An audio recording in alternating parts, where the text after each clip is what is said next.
You could spend $5,000, $7,000, even $10,000 a month on a retirement community and still end up miserable because nobody tells you these things when you're deciding where to move.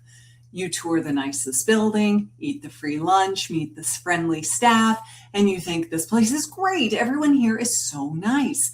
But they might be showing you only what they want you to see.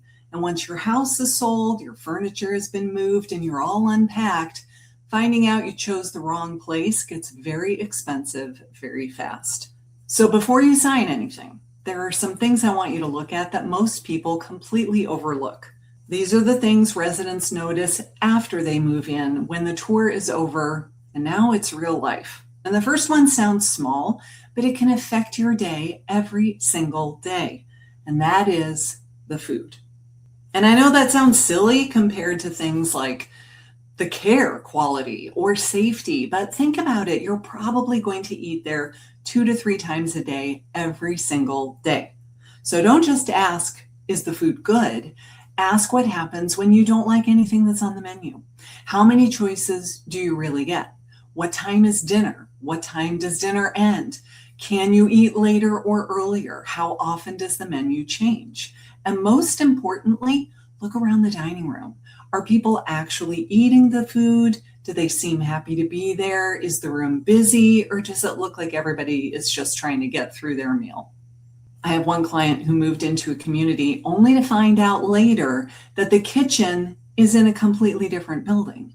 So they put the food on a cart and they wheel it across the parking lot. So by the time the meal is served, it's lukewarm or cold. It is a constant source of aggravation to these residents, and they complain to management all the time, but nothing is being done about it. Because what is the alternative? Build a kitchen in the new building? It may very well come to that, but right now it's just an ongoing problem.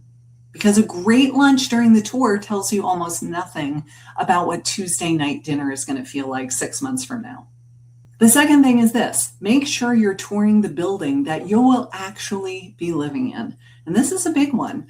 A community may have a beautiful independent living facility, and everyone there is healthy and active and sharp. You might have lunch in the main dining room, and people come up to you, they strike up a conversation, they welcome you, they tell you how much they love living there. And that's amazing. But if you are moving into assisted living, that may not be your experience at all.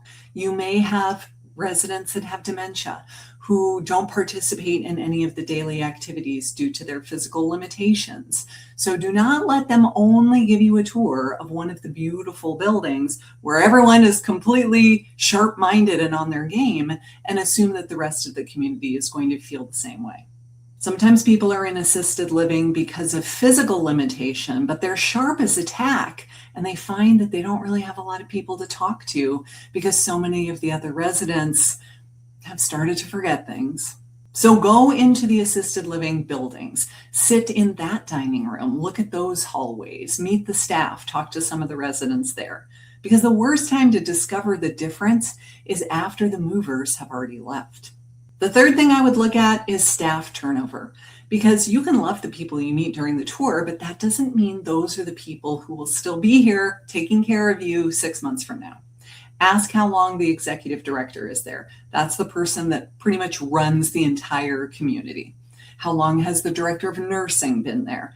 Has the company been under new management several times within the last 5 or 10 years? Ask whether the same caregivers tend to stay, or if there seems to be a bit of a revolving door. And again, ask the residents. They know. If they start saying things like, oh, we've had 3 directors this year, or they keep changing the staff, you should pay attention. Because in my experience, there are really only a few reasons that employees leave on a consistent basis. They either are not being paid well enough or they aren't being treated well enough. So if everybody's leaving on a regular basis, that kind of should tell you something. The fourth thing is location. And I don't just mean, is it in a safe part of town?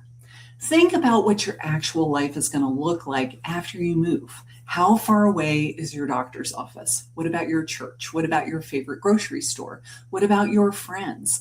Do your kids live in the same general area? If you want them to come visit you over and over again, Picking a place that's more than an hour away is going to make that really difficult. And if the community provides transportation, find out where exactly they go and how often. Transportation included is a huge benefit, and that sounds great until you find out that they only go to Walmart every Tuesday morning and that's about it. You're moving to make your life easier, not to feel stuck every time you want to go somewhere off the premises. But the biggest thing that nobody tells you before choosing a retirement community is that you can read the state inspection reports and violations, because the lobby can look beautiful and the staff can be friendly and the food can taste amazing, but the state reports may tell a very different story. Look for violations involving staffing, medication mix-ups, safety, resident care, and especially problems that keep showing up over and over again. And Georgia actually has specific regulations these communities have to follow. In fact, I did an entire video explaining those regulations, including some of the issues that could affect whether a community is right for you. So watch this one next, because this is definitely something you're going to want to know before you pick a community and move in.